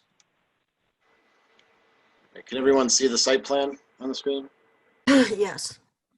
So there is a proposed 500-gallon propane tank with a line to a 20 kilowatt generator on a 4x6 concrete pad down here in the lower corner. There is another dwelling somewhere around where my mouse is right now. And my thinking on that was just that it's awfully close to the neighbor. It's a pretty big lot, and as a planner, just looking at issues with neighbors and locations of things, I would like to see that generator moved somewhere else. Obviously, the distance from the house and running a line back isn't a major concern. It's a pretty big line back to the transfer switch in the house. So I'd prefer to see it maybe on the back of the property or somewhere else that's not nearly as close to an adjacent neighbor's home. Other than that, I think Henry has addressed all the issues by removing a lot of the items I had that we discussed at the last meeting. And I still don't see him. Those are conclusions. Do we have folks on already for Griffin Dunn? Yes, we do. Yes, you do. Michelle Harrington here. Would it be appropriate to proceed there and come back to Henry? I don't see why not. If they're all prepared to go. I mean, we're past the time in the public hearing for Griffin Dunn. Yeah, we're totally fine legally that way. Absolutely. Okay, well, why don't we do that? I think we just had we did with that one, we referred the revised plans to the Historic Archaeological Preservation Advisory Committee. We're waiting for their response. I believe that was the one sort of thing that was still a question, and I believe they did respond. I sincerely hope I was good about and made sure I shared their response with the applicant. Yes, we did receive it. Yep. Yep. Okay. And it was a simple reference to one of the windows, as I recall. Yes, and we're in agreement. I just had to check that the light and ventilation was met with that recommended size, the minimum, and we're good to go. So we're okay with reducing the square footage to meet that minimum. Excellent. Any other questions from members of the planning board? Hearing none, could I This hear is a motion to Michael. close the public hearing? I'm Michael, sorry? this is Jim. Michael, this is Yes. Jim. I just had a few quick comments. One, before, I'd just like to have a note put on the plans, if you could, that the pool enclosure will be consistent with New York State Code. Just a simple note stating that the fence and that will be consistent with New York State Code. Just put on the plan set. Sure, can you just repeat that again? It cut out. Just stating that the fence and the enclosure and whatever you're using to provide safety for the pool will be up to New York State Code. Yes, We absolutely. don't have a common language for that, just whatever you'd like to put on there to state that it will meet state code. Okay, no problem. Or if you're going to have a cover on the pool or whatever that may be. And then the only other thing I think was, I didn't see where the silt fence was going to be put on the plans, but I don't know that it's necessary. I know we delineated the wetlands, but they're pretty far off site, and I don't think there's any work that required. So I'm not sure about that. I'm not 100%. I can check with the engineer on that, but I don't believe we were required. But again, I can check with him and get back to you on that. Okay. Michael, I'd just like to thank the applicant for working closely with the HAPAC. Yeah, absolutely. It's been a pleasure. So thank you. Everyone. I second that. I think you've got a terrific proposal here. I think it looks a great deal better than what was coming and what you already had before and what you had to work with. This is a vast improvement, and I very much appreciate your working with them. I think it's helped everybody out. Yes. Could I yes. have a motion to close the public hearing? Could I have a motion to close the public hearing? So Second. moved, Melody. Second? Edna? Thank you. All in favor, please say aye. Aye. Very good. I have a resolution to read. The Town of Rhinebeck Planning Board hereby acts as follows in the application by Griffin Dunn for site plan review and special use permit on chapter 125 respectively for conversion of an existing barn from a storage to a 2-bedroom guest house at 16 Bolenbecker Road within the RC5 zoning district. We reaffirm the proposed action as type 2 under seeker. Based upon the review of submitted information, including reports from planning board members, HAPAC, and CAB members on their site visit to the project property, we find the proposed work is consistent with the objectives and regulations of chapter 125. With respect to the application for a special use permit to authorize work, we find the proposed work and intended use to be consistent with the general standards for special use permits as set forth in Town Code Chapter 125, and we grant the requested special use permit conditional upon receipt of a site plan approval by the planning board. With respect to the site plan approval, we grant the proposed work, we find the proposed work and intended use to be consistent with Town Code Chapter 125, and we approve the application inclusive of the application materials and plans by A. Dashison, I hope I'm getting that right, and Associates, PC, dated March 2nd, 2020, and architectural elevations by Chestnut Street Design, dated 9/3/20. We authorize the planning board chair to stamp and sign the above cited site plan upon the applicant's satisfaction of the below conditions or requirements within 6 calendar months of the adoption of this resolution. Submission of the above cited site plan in the form and numbers specified within Town Code Chapter 125. Payment of any outstanding fees and or reimbursable amounts due the Town of Rhinebeck related to the review and processing of applications subject to this resolution, and receipt of all approvals, authorizations, or certifications required herein or from any other town, county, state, or other agency as required to undertake the proposed actions. Could I hear a motion to approve? So moved, Edna. Thank you. Second, Melody. Second. Thank you. I will poll the board. Melody, Aye. Edna, Yes. Sharon, Yes. Delise. Delise? Yes, sorry, I was on mute. Thank Yes. you. Kathy? Yes. And I vote yes. As soon as I get the plans, I will stamp and sign them, and you can go grab a building permit. Great. Thank you so much, everyone. Take care. Thank you. Have a good evening. Is Henry with us? Still don't see him, unfortunately. Okay, well, we can, I guess, move on. Yeah, we can move on to new applications. Yeah. Nicholas Clementi, 55 Cedar Lane, site plan special use permit and wetland permit for removal of deck, addition with basement and new deck. Yes, good evening. Is the app? Ah. Very good. As soon as Jim puts up your project here, if you could just sort of go through it with us. Yep. 1 second. Run a little behind.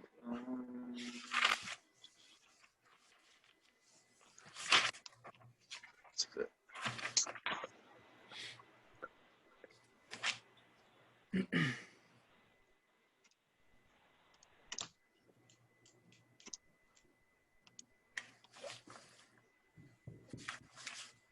Okay.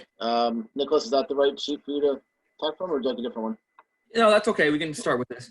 I own an existing one-story wood-framed house. On the back of that house was an 8-foot by 18-foot wooden deck. We are proposing to remove the deck and in its place put in an 18-foot by 14-foot breakfast nook. And downstairs underneath that in the basement would be a finished basement section that would also include a half bath. And also exterior to the additional room would be a 10 by 10 concrete patio elevated slab that is over a small storage area with a shed door, I guess I would call it.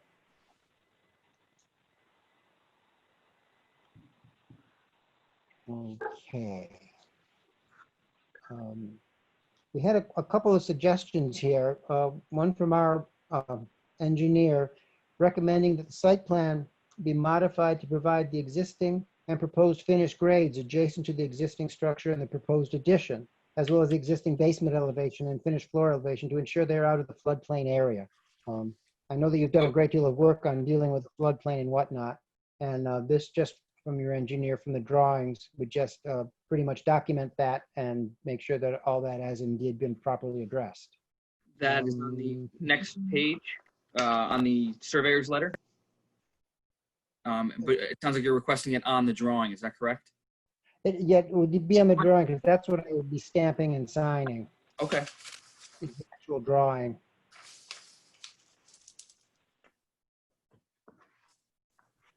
The engineer will have to sort of have developed those grading plans anyway, because that's exactly what the excavator, whoever's working on this, will have to follow in order to make sure that they're doing what they need to do.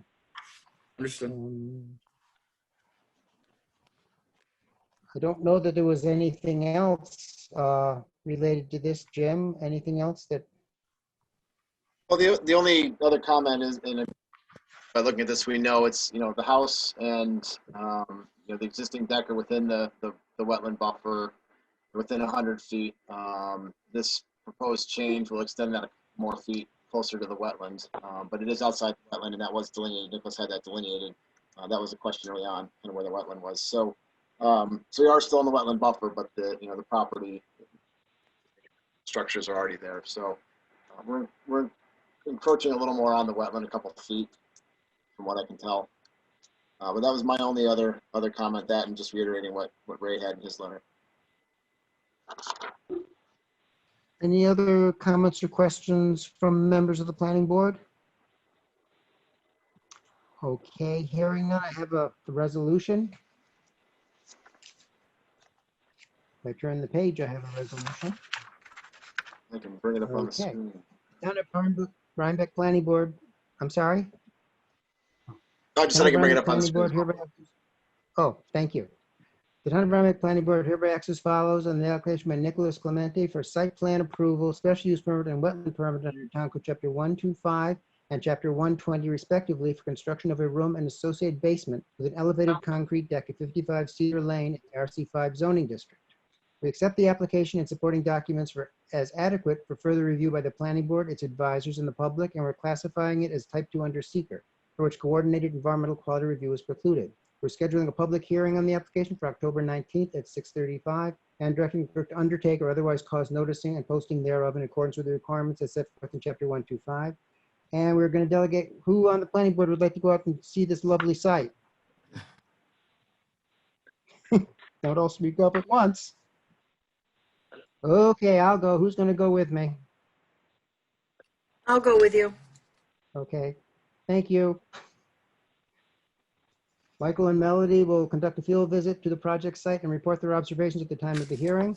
In accordance with Town Code Chapter 9, Conservation Advisory Board, we're referring the application to the Conservation Advisory Board for review and written comment concerning environmental factors, and referring to Dutchess County Planning for their review. We're authorizing without prejudice to any information or comment that may be presented at the public hearing or may arise based on both the above cited field visit and referral, preparation of a working draft of an approvals resolution for the planning board's consideration on October 19th, or as may be later timely. Could I hear a motion to approve? So moved, Melody. Second, Edna. Very good. All in favor? Aye. Very good. Okay, we'll be getting in touch with you about coming out and getting the site visit done. And if you have any questions, give Gretchen a call and she can help you out, particularly with the posting and all that, the noticing. Appreciate it. Thank you, Michael. You're very welcome. I don't see why this should not go very smoothly. I know you've gone through a lot to get this far, so hope we can wrap it up for you now. Bringing it down on the home stretch. Thank you. There you go. Take care. Good night. Any sign of Henry? Yes, I'm here. Can you hear me? Can you hear me? Yes. Yeah. Hello. Hi, guys. Okay, Henry. Can you hear me clearly? I'd like to just go over the application as it currently stands. There have been a number of deletions and simplifications. Yes, sir. Oh, you want me to go over it? Yeah, I think just to focus on what the application is rather than what it was. The application is for the gravel area that we discussed to the left of the driveway on entry. It is for a deck with a built-in swimming pool on the north side of the house. There are the dormers within the existing footprint of the house. And the final thing was the extension of the privacy fence on the eastern boundary of the property. Right. Okay. Sharon and I did the site visit. Sharon, would you like to make a few comments? Yeah, we did a big discussion about the gravel for the driveway parking area. And I think that was an improvement. The deck was fine. The pool was fine. So the biggest thing I think was the driveway parking area. Right. We discussed that and we worked with Henry about a way to basically minimize the impact on the tree area and at the same time, provide the parking that's required there. He's going to do a combination of gravel for the driveway and mulching over the root areas of the trees to protect them and also designate where they are and where the cars aren't supposed to be. So I think that will be very helpful. I agree with Sharon. We felt that the proposal, the way he has it currently structured, we found no issues with that. And the member of the CAB who was with us also had no concerns. I know the one thing that's sort of risen, and Henry, maybe you can explain this, we were a little concerned about the location of the generator being so close to your neighbor's house as opposed to yours, given from a noise standpoint. If there isn't someplace else it might go, which would be a little more considerate of your neighbor, and at the same time, did you intend to cover it, put it in some sort of shelter to protect it from the weather, or is it just going to sort of stick out on its own? It is set back from the neighbor's fence. It's located there for utility reasons. That's where the meter is, and it has to tie into the electric system. So that's where it was designed to land based on the utility of the matter. I think it is sufficiently set back. It's a standby generator, so it's not like, it's going to run only in an emergency situation. And it is, I do traditionally with generators I've installed, I like to put an enclosure over them, but I've actually been reprimanded for that by the installer, and it in fact potentially voids the warranty. The generators are designed to sit like that in the open air. So those are the answers to your questions there. Will you be doing any sort of screening from Tater Hill Road, just so that people driving up there don't see a big generator, a generator sitting there? There is some screening, the natural, I hadn't intended to clear that further. So I did not have specific plans to add some kind of screening. Okay.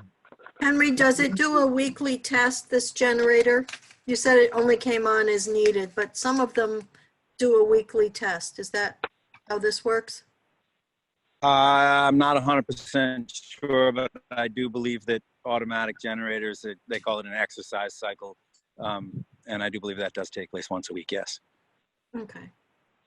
Great. This is Jim Levy. Can you just clarify? So you're planning to hook the standby generator into the utility line that goes to your house versus running it straight to a transfer switch in the house?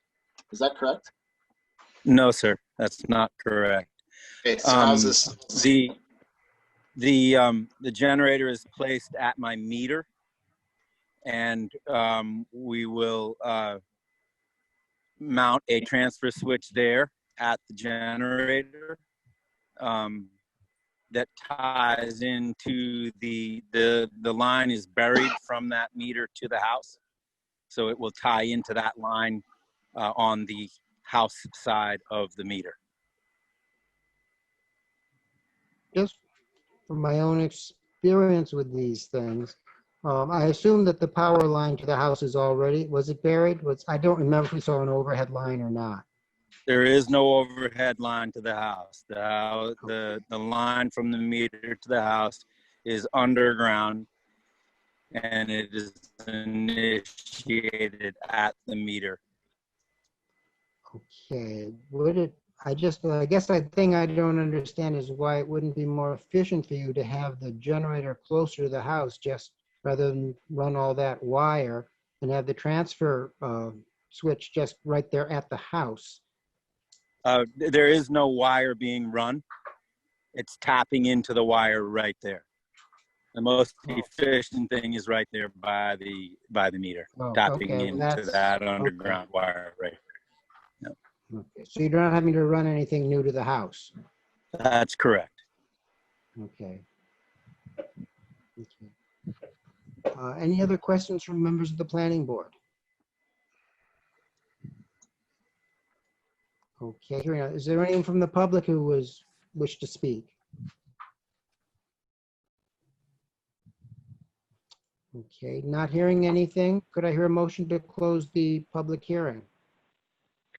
So moved, Sharon. Second? Second, Kathy. Thank you. All in favor? Please say aye. Aye. Aye. Thank you. Okay.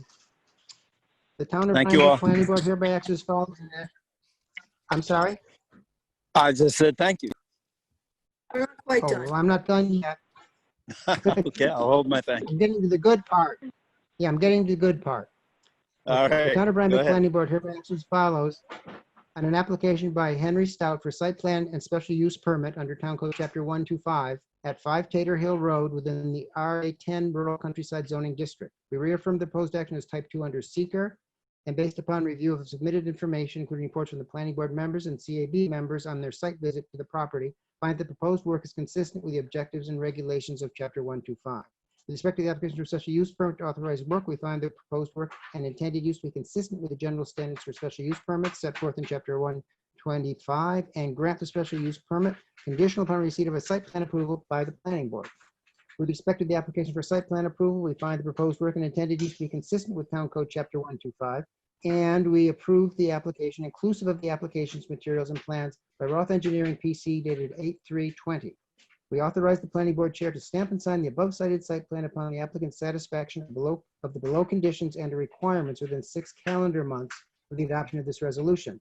submission of the above cited site plan in the form and number specified within Town Code Chapter 125, payment of any outstanding fees and or reimbursable amounts due the town of Rhinebeck related to the review and processing of applications, subject to this resolution and receipt of all approvals, authorizations, or certifications required herein or from any other town, county, state, or other agency as required to undertake the proposed actions.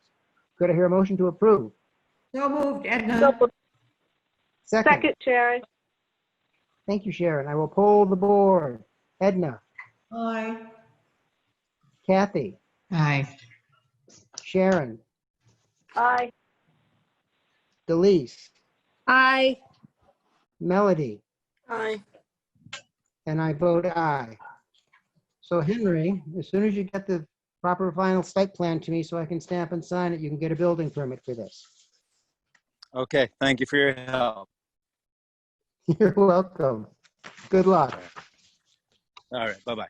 Okay, one more item. Kathy Marriott, 2628 Becker Road, site plan and special use permit. Hi, can you hear me? Yes. Okay, do you want me to get started? Yes, please. Yes, please. Okay, so I'm Kathy. This is a property I purchased last year in May. It's a main house and a cottage. And I'm not looking to do any changes whatsoever. What I'm asking to do is use the cottage as it was intended. So when I purchased the home, it had a building permit. And at a meeting I had last year with the board, there was a question about some of the documentation for that cottage. And I have an inspector signed building permit, but apparently there's no paperwork for the engineer. So I was asked to pull up the documents, and I also spoke to the original builder. So I think the question is, can I continue to use this guest house? The intention is for my dad, who's 85, to stay in that cottage. So I'm looking for permission to use it as a guest home for my dad.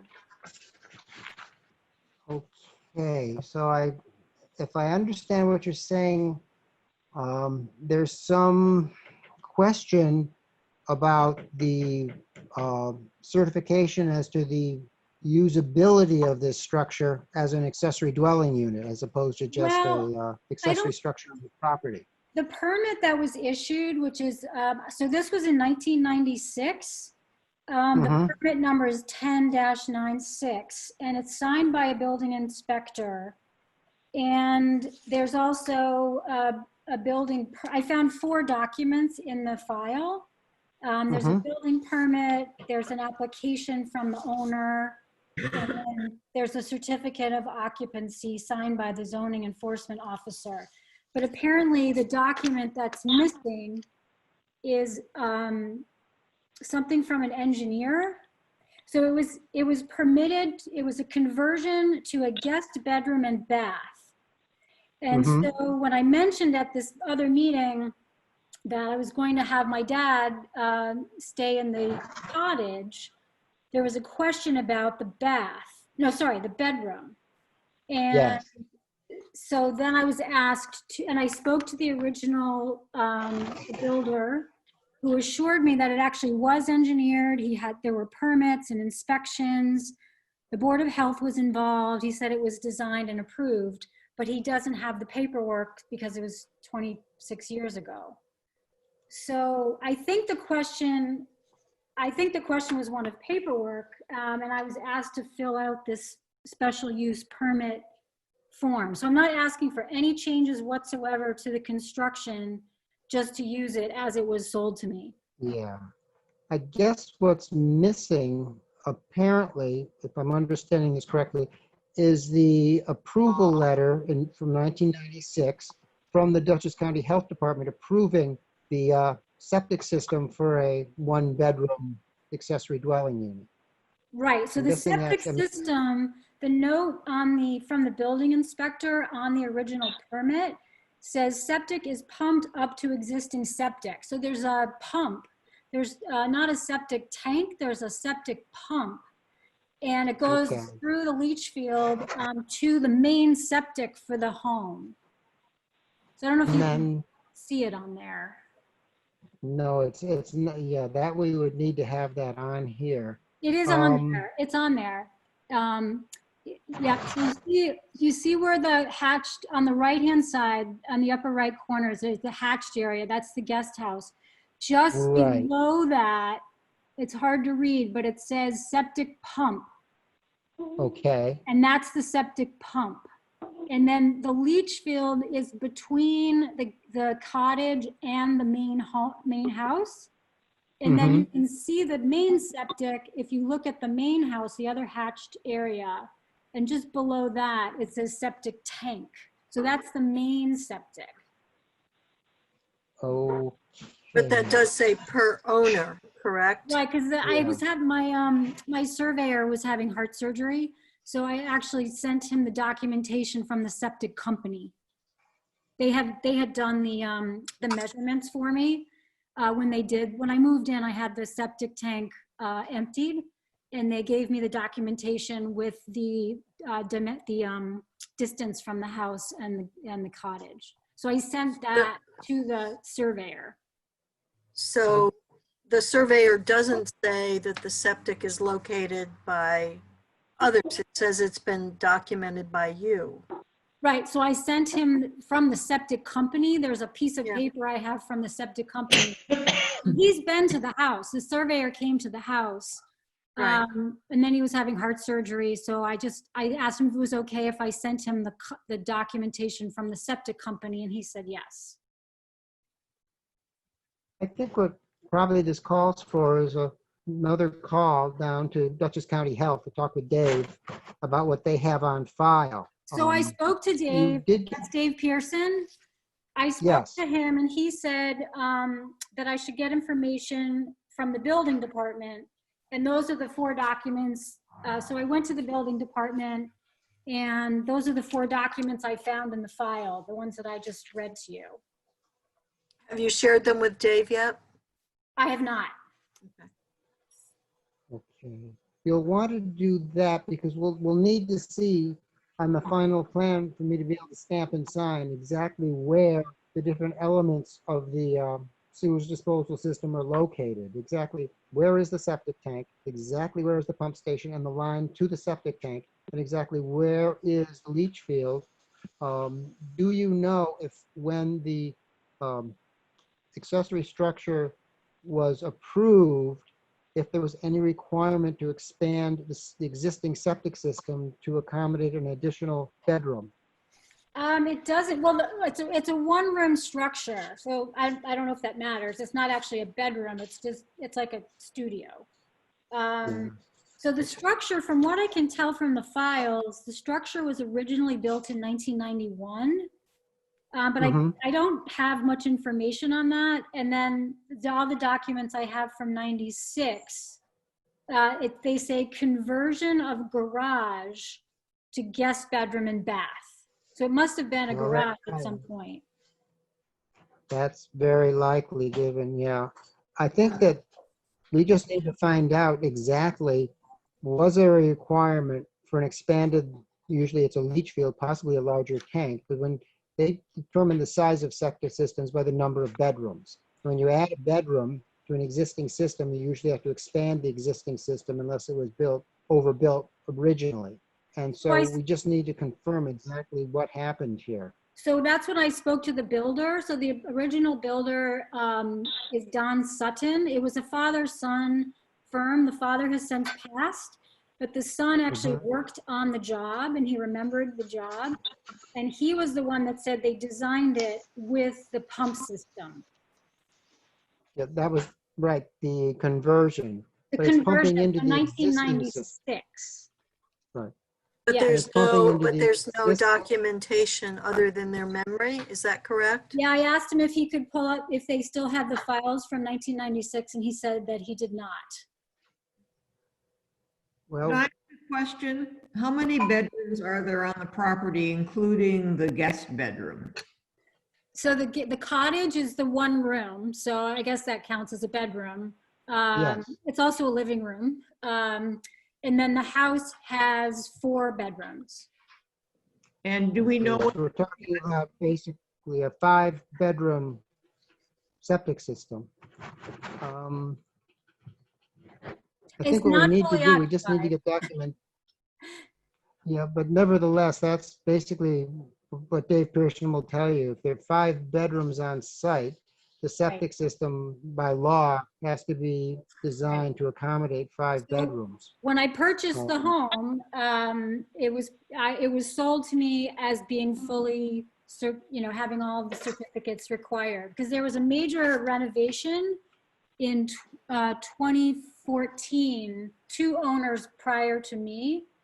So there was all the documentation from that conversion. Do you have that?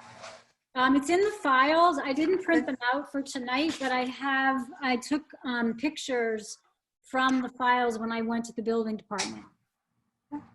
It was like, must have been 20 pages of, what they did is they updated the kitchen. What else did they do? They did some work upstairs. They put in new floors.